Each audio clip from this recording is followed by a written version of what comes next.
will help. Excellent. So, I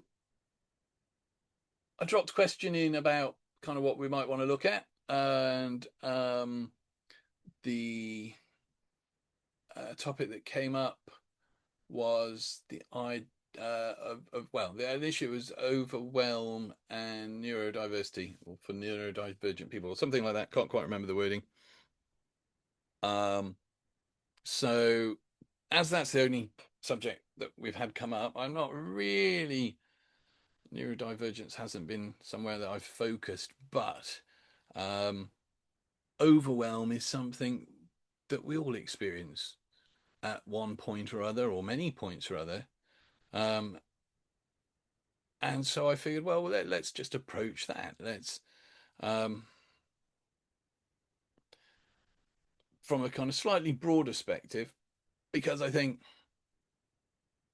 regardless of whether we're neurodivergent or whether we're not, or whatever our things are, the stuff that I've worked with tends to not pay much attention to um, the different diagnoses and labels we have, um, and see it works because people are people, and so that's where I thought it'd come from. It that way we can approach the subject in a way um, that opens it up for everyone as well. And it doesn't just obviously belong to just one group of people. It is just part of being human. Some people experience it more often, some experience it more intensely, and some have learned to hide it remarkably well. Um, but sooner or later, most of us know what it's like to reach that point where everything feels just like it's too much, and there's everything going on. It's all like up in the air. And when we become overwhelmed, something interesting happens. The world itself doesn't necessarily change, but our experience of it changes. The email that would have normally taken 5 minutes to deal with, if that long, sounds like I wrote this earlier. 5 minutes now sounds like a long time to deal with an email. But that few minutes to deal with an email suddenly feels like an impossibility. The washing up can kind of feel like a mountain. One more question from somebody can feel like that final straw that's gonna, you know. And the noise in the supermarket can seem louder. Decisions become harder. Even deciding what to eat when we're overwhelmed can just feel like an exhausting task. Nothing magical's happened. We've simply reached a point where the demands we're experiencing are exceeding the resources that we feel we have available at that moment. I remember watching an interview with some SAS people talking about kind of that point where we feel we can't go on any further. And through their training, they realized that when we think we've given our all and we're in that place where we're just completely overwhelmed and consumed by something, we've actually only used a third of our resources, um, which I found amazing. And a part of their training is to learn to push through that and access the rest of their resources. So, um, yeah, that kind of is I can't remember if I can remember the documentary. I might look it up, in fact, because it was really quite fascinating. It was all about mind stuff, which so I'm bound to have found it interesting. Um, One thing I'd like to suggest tonight, is that overwhelm isn't a weakness. It's it's just information. It's our system saying that something needs our attention. Doesn't mean we always listen. This is true. Many of us have become incredibly skilled at pushing through it. We tell ourselves we're fine, we'll carry on, we'll just drink another coffee, we'll stay up late, we promise ourselves we'll rest tomorrow. So eventually, the body and our mind decides that tomorrow's arrived, whether we agree or not. Um, it's a little bit, I think sometimes a little bit like carrying shopping bags. One bag isn't difficult, two probably isn't either. Five becomes awkward, eight begins cutting into your fingers, and suddenly the question isn't how strong you are, it's simply how much you're trying to carry. And life can be exactly the same. It's rarely one enormous thing, but most often dozens of perfectly reasonable things that just accumulate and accumulate and accumulate, and then it's all like, so like work, family, messages to do, the news, responsibilities, appointments, expectations, even enjoyable things require energy. And when we're overwhelmed, finding the energy even to do the things that we love can be difficult. And eventually it doesn't feel like there's enough space or capacity left. And one of the things that NLP has always reminded me is that experience isn't just about what happens to us. It's about how we're organizing what is happening. So imagine somebody hands you a 1,000-piece jigsaw. If they hand you the pieces neatly sorted into little trays, it feels manageable. If they throw them all up into the air at once and some are landing face up, face down, here, there, and all over the place, it's the same jigsaw, but it's a very different experience. And our minds are much the same. Sometimes it's all good, but nothing really needs fixing. Things just simply need reorganizing. We need to create space so we can see things more clearly again. And this is one reason that when we are feeling overwhelmed, trying harder often doesn't work. When we're overwhelmed, we usually respond by adding more effort. Like, I'll push through this. I'll just work harder. I'll get this finished. Occasionally it works. Quite often it doesn't, because effort isn't always the missing ingredient. Quite often the missing ingredient when we're overwhelmed is space. Something else I've noticed over the years is that overwhelm kind of narrows our world. When we're calm, when we're in a spacious place, we see possibilities. When we're overwhelmed, we tend to just see problems. When we're nice and calm, we notice our options.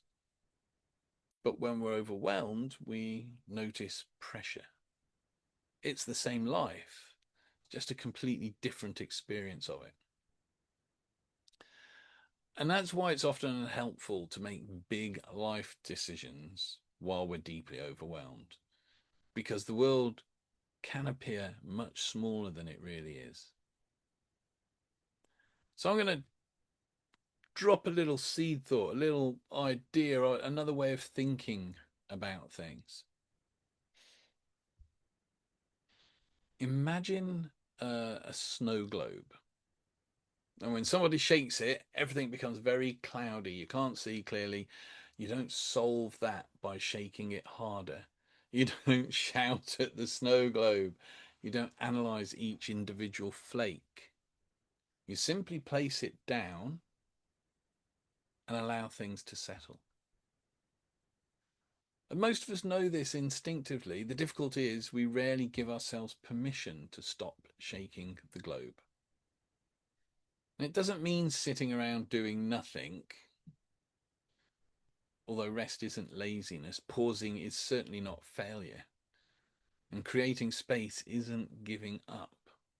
Sometimes the most productive thing we can do is to become still enough for the clarity to return, for that snow globe to settle. One thing that meditation's taught me, and I guess also possibly hypnosis as well, is that our inner experience is far more flexible than it often appears. And we tend to believe we're trapped inside whatever state we're currently experiencing. If we're anxious, we imagine we're always feeling anxious. If we're overwhelmed, we imagine that that's simply how life is now. And then we project it into the future. It's almost like then we start rehearsing being overwhelmed tomorrow as well, and the day after, and the day after. And yet states of mind change, thoughts change, feelings change, perspectives change. It's just what they do. One of the greatest gifts that meditation gives us is discovering that we don't have to believe every moment is permanent. In fact, the one truth in life is that no moment is permanent. So perhaps this week we're going to do a journey, but I'd like to leave you with a simple question.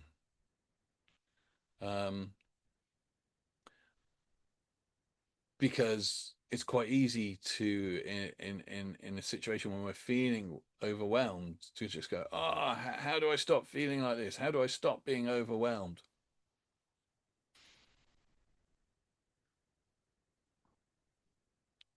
It even says in my notes, sips a cup of tea. Doesn't. I just thought it'd be funny if it did. Um, but the question is that I'm going to ask you to maybe start questioning, asking when you feel that sense of being overwhelmed coming up and coming on is not how do I stop being overwhelmed? How do I stop this? But start asking, what am I carrying that I could put down, even just for a little while? Even just a little while. What am I carrying that I could put down?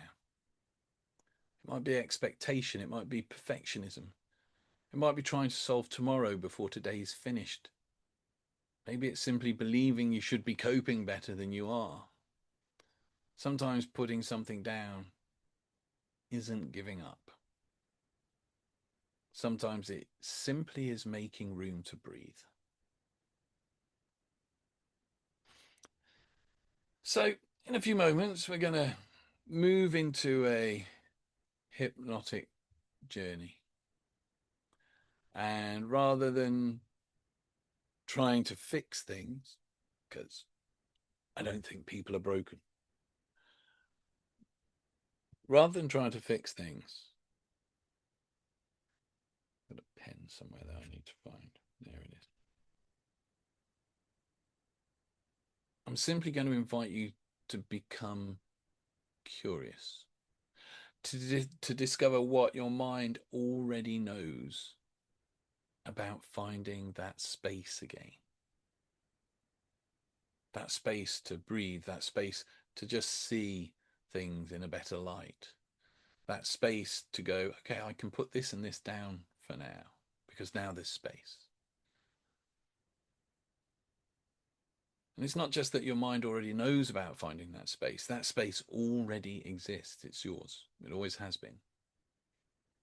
Not because life suddenly becomes easy, but because somewhere beneath all the noise, there's always a quieter place that's never gone away. And so tonight, we can spend a little time just rediscovering it. So, what I'm going to invite you to do, well, the chat's up.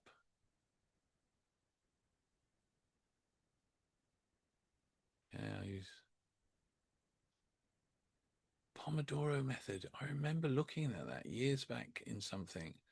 Oh, that was it. Amy was using it for studying, I think.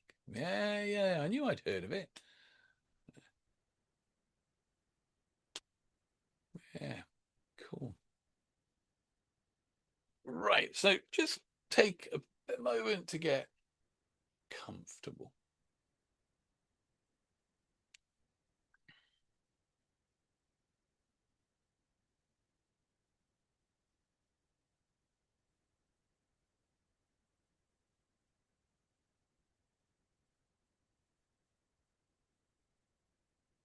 And in a moment, we will, because whether it's hypnosis or meditation, we always start with 3 deep breaths. It's a little thing we do. We've done it for years now. And I don't know if you're going to start to drift into a light trance and relaxation during the breathing, the 3 breaths, or whether you'll wait. And once the 3 breaths have done, drift into a light trance and relaxation. But whenever you drift into that trance and that light relaxation, there's nothing to do. Just relax. The more you relax, the better you can feel, and the better you feel, the more you can relax now. As we prepare just to take those 3 deep breaths, breathing in, hold it, and breathe out. Breathing in, hold it, and breathe out. Breathing in, hold it, and breathe out. Just returning to your natural breath. I wonder just how easily you can slip into a wonderful state of relaxation, a state of hypnosis, a state of trance, that focus within. Now, as you take in every word I say, and maybe some words register and some words just drift by, and you really don't need to hear it all to just begin to go into that wonderful place that we call trance.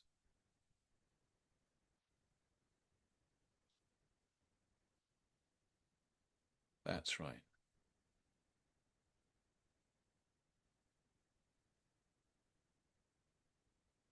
And I don't know whether you'll begin to notice that now, or whether it'll be in a few seconds when you begin to notice that now. But whatever that is that allows you to go even deeper, maybe you can become aware of that.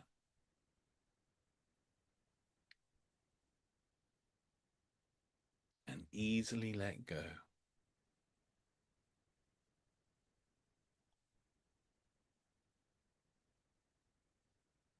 That's right.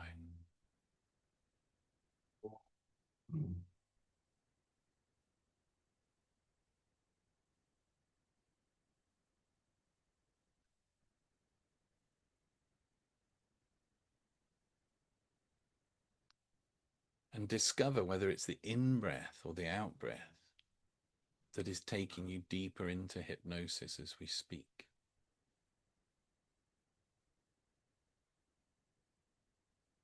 Allowing you to relax, letting go, deeper and deeper. And you do not have to go into trance immediately. You may choose to wait. And I wonder, is it 6 or 7 breaths you wait before you go deeper into trance now?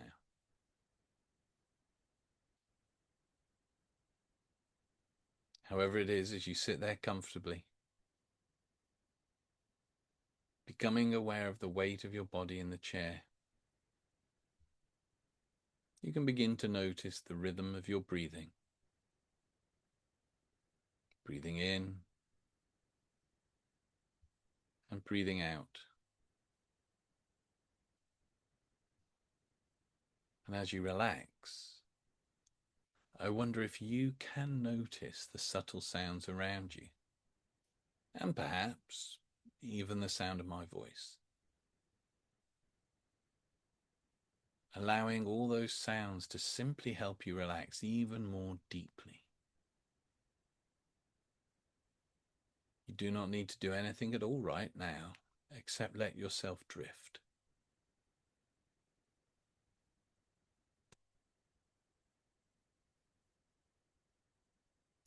And everyone goes into a trance every single day. Kind of happens naturally when you're relaxing between tasks. Perhaps when you're reading a book, become so absorbed that time just seems to slip away. Or even when driving a familiar road where you allow your mind to drift while your body does the driving. Trance is just natural, comfortable place for your mind to be. Now, you can choose to go into trance quickly, or you can allow yourself to drift down slowly. It really doesn't matter how you do it, because your unconscious mind knows exactly how to make this a comfortable, relaxing and positive experience for you. With your eyes closed, maybe you can notice your breathing. Slowing down, your arms and hands might feel pleasantly heavy or wonderfully light. And it's perfectly all right if your mind wanders off for a moment, because a part of you is always listening to the sound of my voice. And as you continue to relax, you can imagine a place where you feel completely safe and at peace. It might be a place you've been before, or a place you can only imagine right now. Just notice the colours, the sounds, the peaceful feelings in that special place. And with every breath you take, you can allow yourself to drift twice as deep into this pleasant, comfortable state.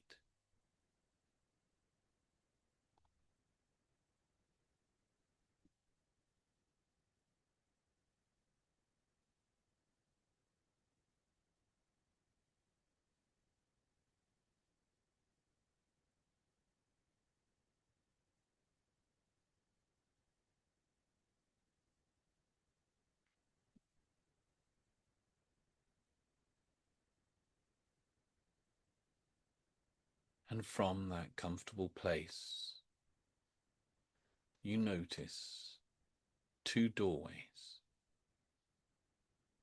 One is before you, the other is behind you.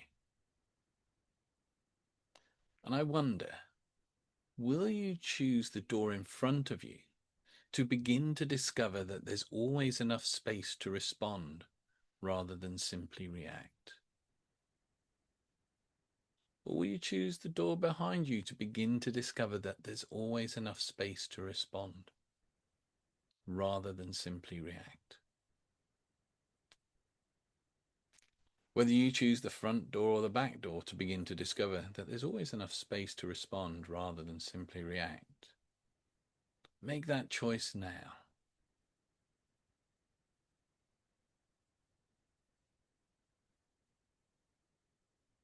And stepping out of the door, you step out onto a path that leads through a garden. And I don't know what that garden looks like to you. But as you walk along it, see the things you see, hear the things you hear. Just feel what it's like to walk along that path.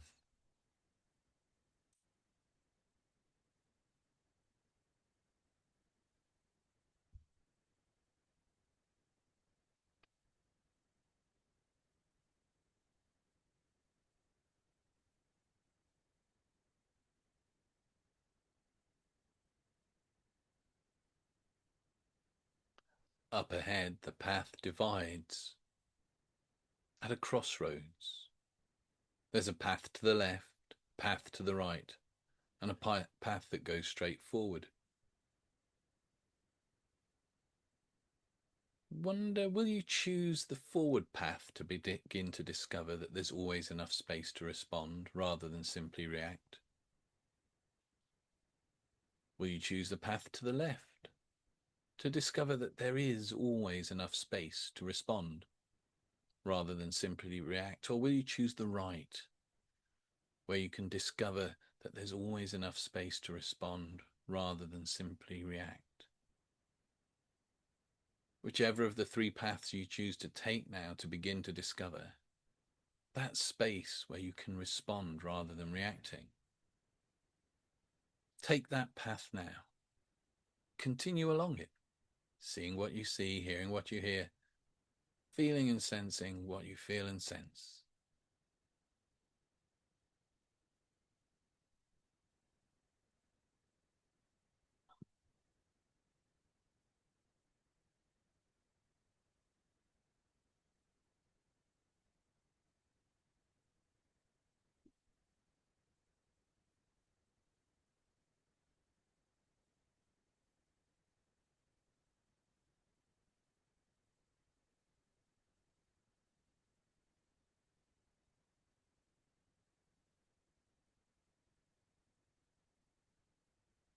Up ahead along the path, you notice the entrance way to a labyrinth, a maze.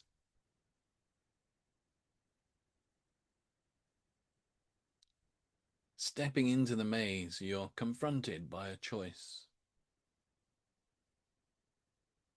Do you take the path to the right to lead you to the center of the maze and begin to discover that there is always enough space to respond rather than simply react? Or do you choose to follow the path to the left to go to the center of the maze to begin to discover that there's always enough space for you to respond rather than simply react? Whichever you choose to discover that space to respond rather than react, simply take that path now. Following the labyrinth, seeing what you see, hearing what you hear, feeling what you feel.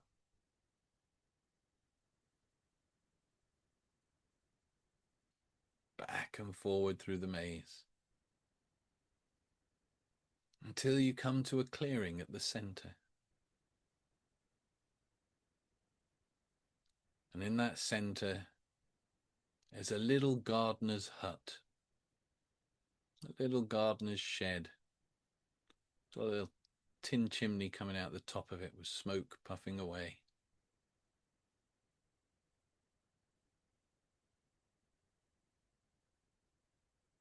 And I don't know who or what you will find within there that will allow you to begin to discover that there's always enough space to respond rather than just reacting.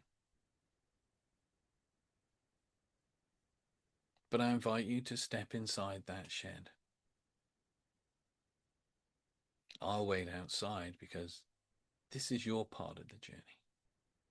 And I don't know what's inside that will allow you to begin that discovery of the space in any situation and moment to respond rather than just simply react and feel overwhelmed. So step inside. Take a while in that shed. Maybe there's a chair, maybe there's a pot of tea. Put your feet up. Or maybe there's somebody waiting there. But whatever that is inside, even if it's nothing, because nothing is something, I know that you can begin to discover that space to respond rather than simply react. So step inside now and I will join you again in a moment.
That's right. Take a little while longer just to integrate and take on board whatever that is that stepping into that space is giving you. Even if you're not consciously aware of it yet, your unconscious mind knows just exactly what it needs for you to discover that there is always enough space to respond.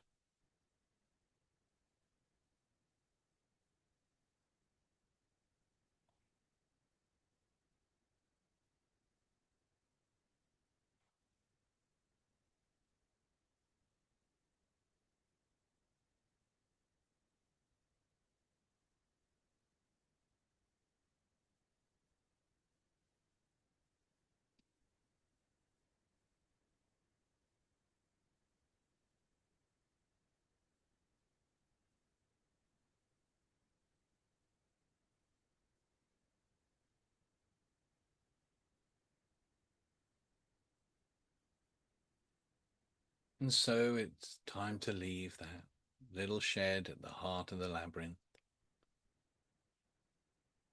You step outside,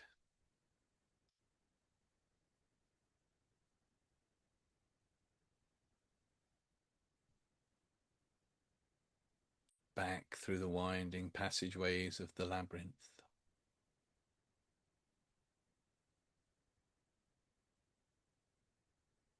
Bringing with you all that you've gained.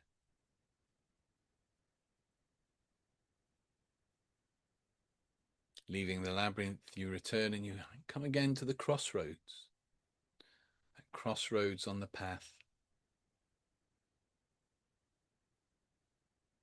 And I wonder, will you take the left path to return to that place where you can discover that space to respond?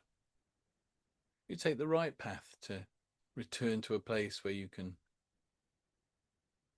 discover that space to respond, or will you carry on straight to discover that space where you can just respond?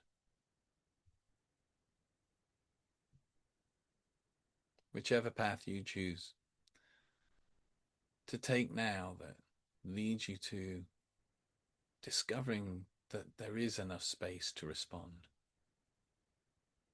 rather than react and get overwhelmed. Take that path, follow that path now. And I don't know whether you'll end up back at the place you started or whether you'll end up somewhere slightly different that allows you now to always be aware that there is enough space to respond rather than simply react and feel overwhelmed. So wherever that place is that this journey ends for you, that allows you to discover that space, be there now.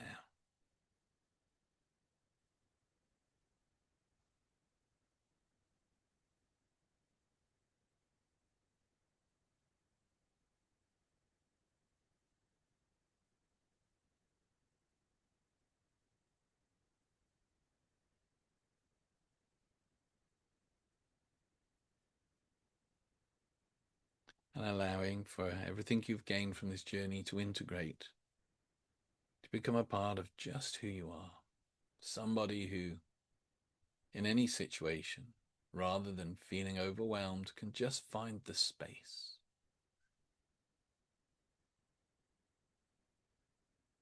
To begin to discover and to discover the space to just respond rather than become overwhelmed and react.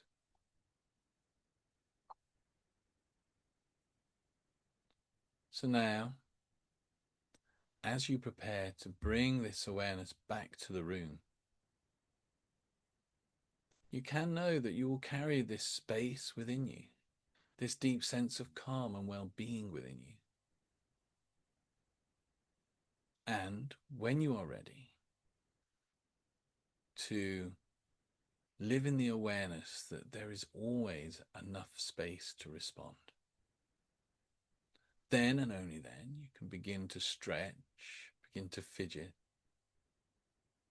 to take a nice deep breath in.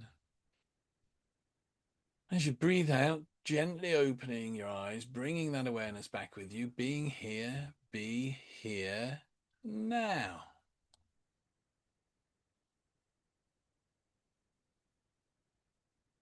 And then when you're fully back,